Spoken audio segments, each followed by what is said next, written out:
Bom, boa tarde, gente. Eu sou Thaís. Amanda. E a gente vai falar sobre a motivação no ensino da matemática. Bom, esse é um tema muito importante, não só na matemática quanto nas outras áreas. Tanto que foi abordado agora domingo no Fantástico. Um professor ganhou um prêmio lá de melhor professor do mundo. O prêmio é esse, melhor professor do mundo, porque ele era do Quênia e tal, aí tava tendo brigas entre os povos e ele deu um jeito lá de conseguir atrair todo mundo e juntar todo mundo para todo mundo estudar. E aí isso daí ele motivou as pessoas para não só pararem de brigar, como estudarem. E então é isso, aí a gente vai falar um pouco da motivação. Deixa eu ver. Essa foi uma definição que estava no meu texto. Um potencial para direcionar o comportamento que é incorporado ao sistema que controla a emoção. Esse potencial pode se manifestar em cognição, emoção ou comportamento. Basicamente, o meu texto todo falava que motivação tinha a ver com emoção. É um controle das suas emoções. Quando você vai fazer alguma tarefa de matemática, por exemplo, você tem que se controlar para não se deixar bater. Você não ficar com raiva, não ficar triste. E aí porque todo mundo já teve um aluno que falou, não consigo. É a pior coisa que existe. Não consigo afeta muito, sério, é bizarro. No final eu vou dar um exemplo de um garoto aí que fizeram uma pesquisa com ele e eles provaram que pensamentos ruins, assim, você ter mais emoções, afeta muito.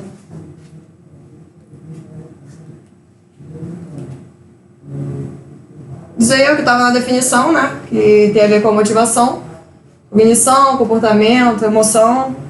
Assim, comportamento é o que você consegue observar. Às vezes tem emoções que estão contidas. Por exemplo, o aluno está lá sentado, você olha para ele e ele está tipo calado assim, mas você consegue perceber que ele está tendo um comportamento assim meio depressivo. Ele não está tendo força de vontade para conseguir fazer, e talvez sejam emoções que estejam contidas, né? Que seja tipo tristeza, então ela triste que não consegue fazer, então é bom observar isso. São as emoções que tem, não só boas, quanto ruins também.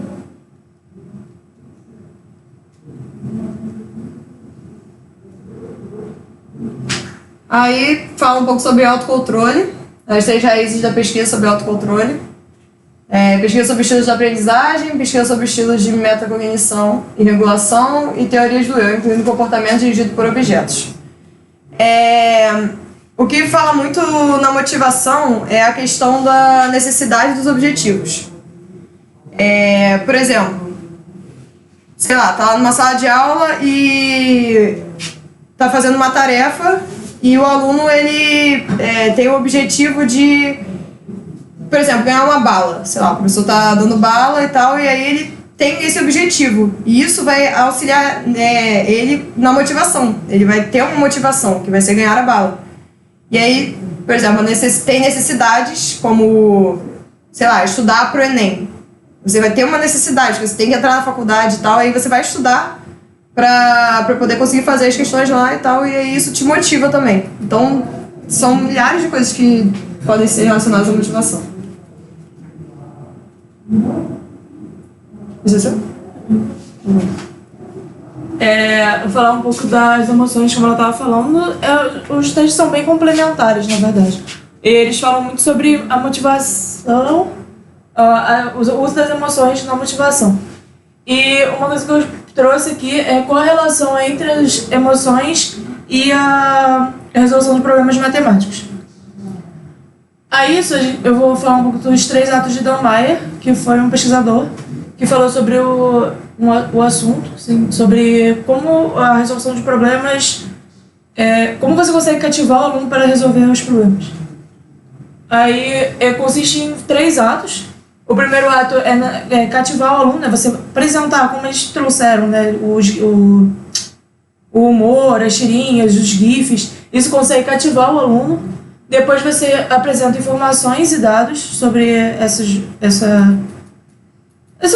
esse tema para que você consiga cativá-lo. E aí quando você apresenta essas informações e dados, você meio que bota o aluno para trabalhar nas informações e tal, e criar uma expectativa para resolver o problema. Aí o terceiro ato é a resolução dessa expectativa. Aí eu trouxe uma atividade que é da piscina de Coca-Cola, que eles enchem uma piscina com... Deixa eu ver se tem aqui. O ato 1, então, seria... Acho que roda. Roda. What is up, guys? TechRex here. So, I want to show you guys something crazy today. This is what you are seeing right now. This is authentic Coca-Cola. I want to show you guys that this is legit. It's full to the brim. We're filling it up. This is actually the last bottle right here. Então, eles enchem. Então, o meu propósito quanto a isso seria mostrar aos alunos como que eles veriam isso. Tipo, quantas garrafas de Coca-Cola foram usadas para encher a piscina. Então, isso é um tipo de questão para você...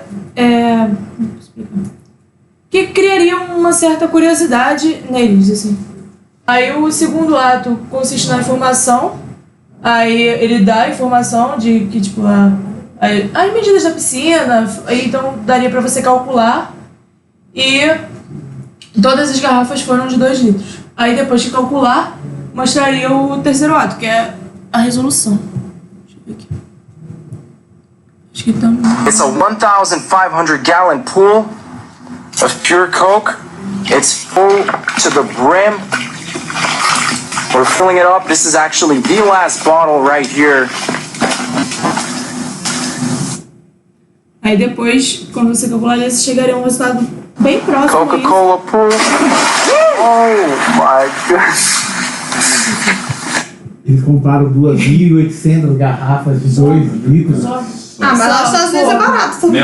Então, aí as questões que poderiam surgir, Se fosse no Brasil, eles iam gastar 25.550. Nossa, olha só, tá vendo? Então, obrigada. Essa é uma das perguntas que surge depois da criação da expectativa. Então, por exemplo, essa questão do dinheiro, quantas garrafas encheram, se gastaria muito, quantas calorias isso tudo tem, né? E assim por diante. E no livro, no texto, eles falam muito sobre o black box, que é uma filosofia, na verdade, que muitos alunos têm, que muitos professores têm dos alunos. Que é, por exemplo, seria a frase: esse aluno tem uma atitude negativa em relação à matemática. Ou seja, é o que ela falou, o aluno, você olha o aluno e acha que ele está muito desmotivado porque ele fala que não consegue resolver. Só que o que a gente pode fazer para superar essa abordagem do aluno? Aí vem o TMA, que é um modelo tridimensional para atitude, que foi criado com base numa experiência que eles fizeram, que reuniu vários alunos e fizeram autobiografias, esses alunos fizeram autobiografias, e dentro das autobiografias, esse modelo, eles criaram esse modelo com base no ciência. Então, vem a disposição emocional do aluno, a competência percebida e a visão da matemática. Então, seria a disposição emocional deles, as emoções que eles têm diante a resolver problemas. A competência percebida seria eles se reconhecerem como competentes ou não na matemática, e a visão que eles têm da própria matemática. Aí foi um pouco da autoeficácia, que também fala muito, que foi uma palavra criada por Bandura para descrever a crença ou confiança que uma pessoa tem na sua própria capacidade para completar uma determinada tarefa ou resolver um problema. Então, é basicamente a autoconfiança, a autoeficácia. E a relação da autoeficácia com os alunos é exatamente a autoconfiança que eles têm no próprio trabalho, na própria capacidade deles. E eles fizeram também outro experimento com a autoeficácia em relação à idade. E eles viram que os alunos mais velhos, eles têm mais autopercepção de si mesmos, então com isso eles conseguem compreender melhor as suas próprias capacidades E isso aumenta a sua autoconfiança e, por consequência, a sua autoeficácia também. Aí, isso é o que os professores acreditam, que seriam... porque eles falam muito de crenças, no sentido de você acreditar que tal coisa dá certo ou não. Então, as influências de fatores afetivos, experiências pessoais, então muitas das emoções e experiências antigas dos professores afetam nas suas formas de dar aula. E muitos deles mudaram as crenças conforme o tempo, de a matemática como corpo estático para domínio dinâmico de conhecimento, ou seja, sair da ideia só de fórmulas, que é aquela coisa matemática parada, só fórmula, para uma matemática de domínio dinâmico. Então, é aí que vem a ideia de botar a matemática no dia a dia mesmo, e trazer o que eles falaram de humor e tal, isso tudo que foi falado antes. E a relação da prática dos professores com o contexto é que tudo que o professor dá, ele tem a ver com o contexto da sala de aula. Não é muita teoria. A teoria não ajuda, mas não tanto. É mais a sua prática e a experiência com o meio que ele está ali. Falando um pouco da identidade, que, como eles definiram, são coleções de histórias sobre pessoas que são refinadas, aprovadas e significativas. E a identidade é dividida entre a identidade do aluno e a identidade do professor. A identidade do aluno, aí pega a questão do autorreconhecimento, que eu estava falando no início, que é ele se reconhecer e reconhecer suas próprias capacidades. E a identidade de raça, que também foi eles fizeram vários estudos. Aí esse foi um outro estudo que foi feito nos Estados Unidos com alunos negros, e eles disseram que muito influencia a cultura em volta, ao redor. Então, por exemplo, não adianta, eles falaram muito que o basquete é de uma determinada cultura dos Estados Unidos que está, de acordo com o contexto, relacionado à raça, aos negros, assim. É relacionado a uma espécie de cultura deles lá, e eles falam, mas o basquete não está relacionado à matemática. Só que aí seria a interferência do professor para mostrar que realmente que influencia, que existe matemática no basquete. E a identidade do professor tem várias características que ela muda ao longo do tempo, então depende de acordo com as suas experiências, ela vai mudando. Identidades diferentes em países diferentes, ou seja, países diferentes eles têm culturas diferentes, então isso vai mudar a sua identidade própria do professor, e o jeito dele dar aula também. A interação entre identidades e práticas docentes, que é mais ou menos a mesma coisa, você interagir com o meio que você está.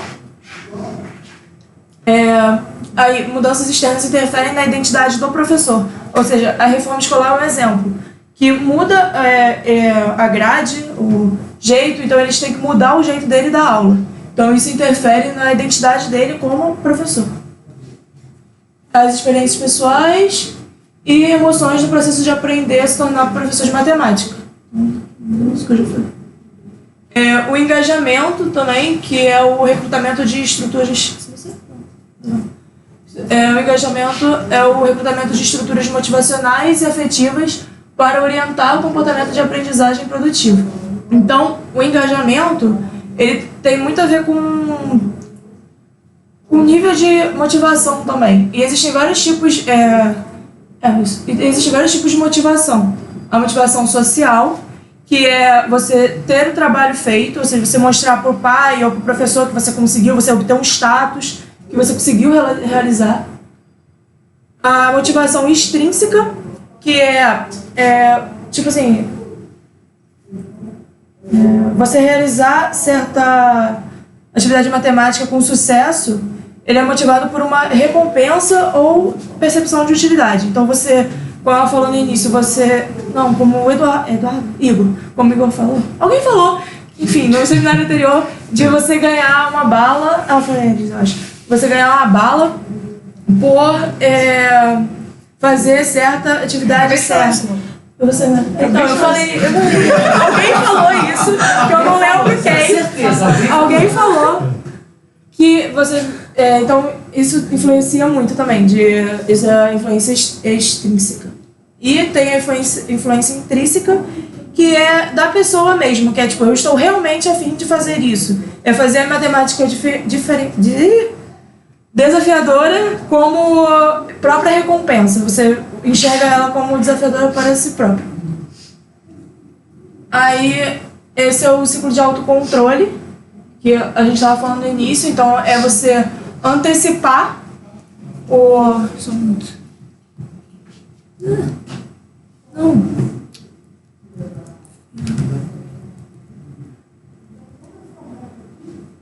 Então, assim, você antecipa alguma coisa, você se engaja nela e depois você reflete sobre os sucessos ou não que você teve. Então, por exemplo, numa atividade matemática, seria antecipar, seria analisar a tarefa antes para determinar o valor que ela tem. Então, se você vai querer se engajar ou não, se tem uma motivação por trás disso, qual a motivação que tem. O engajamento, que seria você escolher, depois que você escolhe se engajar, você recruta estratégias para poder regular a sua própria performance e tal. E o refletir seria você avaliar o seu desempenho. Então, ter memórias na sua cabeça sobre o que foi bom e o que foi ruim e repetir ou melhorar nas próximas vezes que você se engajar com outras atividades. Os principais fatores motivacionais em relação aos individuais, quer dizer, são os interesses e preferências. Então, você ter interesse e preferência é uma coisa. A percepção da utilidade, como a gente já falou. Os objetivos pessoais, que é o que ela falou antes de você chegar no Enem, ter o objetivo de estudar para o Enem e tal. A autoeficácia. O afeto, que são as mesmas, basicamente a mesma coisa que a emoção. E os fatores sociais, que também influenciam, que é os professores, os alunos, você mostrar para ele, ter um status dentro disso.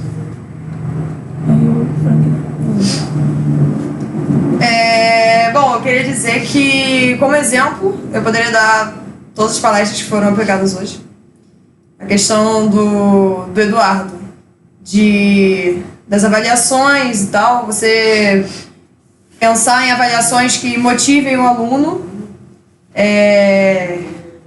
O Vitor e a Ana, do humor, que pra mim é um dos melhores. O do humor e da repetição são um dos melhores pra mim como motivação. E tem o exemplo do Fantástico, que foi dos professores que tentaram fazer com que os alunos se motivassem a estudar. Até porque foi visto que 85% dos alunos estudam em escola pública.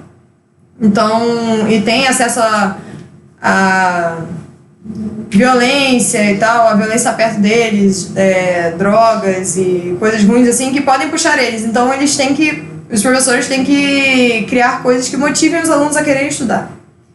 Então, é isso. E aí eu vou falar sobre o Frank, que é um aluno onde foi aplicado tudo isso que a gente falou aqui, foi aplicado nele, como assim, vendo, né, as ações dele, e deram uma tarefa para ele fazer. Ele viu a tarefa e tal, e foi dito a ele que ele estava sendo avaliado, o QI dele estava sendo avaliado, para ver se ele conseguia fazer aquilo dali ou não. E aí foi visto que ele se motivou a partir do momento que ele estava numa avaliação que ia medir o conhecimento dele, e ele queria ser assim, o melhor, ele queria mostrar que era o melhor. Então, o comportamento dele foi de não desistir, né? E aí chegou um momento que ele não conseguiu fazer. E aí ele se irritou muito, ficou nervoso, ficou triste e tal. E aí foi estudado que ele, por ter ficado triste, ele não conseguiu fazer aquela questão. E aí depois ele tinha até a questão da calculadora, que ele podia usar ou não, mas ele queria surpreender as pessoas, mostrando que ele não precisava da calculadora para fazer. E aí ele foi estudando ele, né, e tal, e aí depois que ele conseguiu fazer tudo, ele ficou feliz, né? Então, sempre as emoções vão estar ligadas à motivação. Você sempre vai observar que o aluno, ele por ter conseguido fazer ou por não ter conseguido fazer, esboçou diversas emoções. E isso também muda no comportamento, assim, o foco, por exemplo. Um aluno focado, você vê que ele tá tendo alguma motivação, porque a motivação tá ligada a tudo. Ele vai, estando motivado, ele vai querer continuar fazendo, isso daí também é o foco. Então foi isso que foi estudar no Frank, ele quis surpreender as pessoas, mostrando que ele conseguia, e aí, quando ele não conseguiu, ele ficou triste, e depois que ele finalizou tudo, ele ficou feliz. E então é isso, gente. Motivação. E até relacionado a isso também, bem mais de PPS, matéria de educação, né? Falar como fazer a avaliação, igual a Data tá falando. Bota a questão mais fácil no começo, para o aluno não se sentir tão desmotivado. Sim. Já bota a pior questão na primeira número 1. O cara já vai ver, tô ferrado. Já vai para 2 sem vontade, já para 3 sem vontade. Realmente, isso é verdade. Alguém tem alguma pergunta?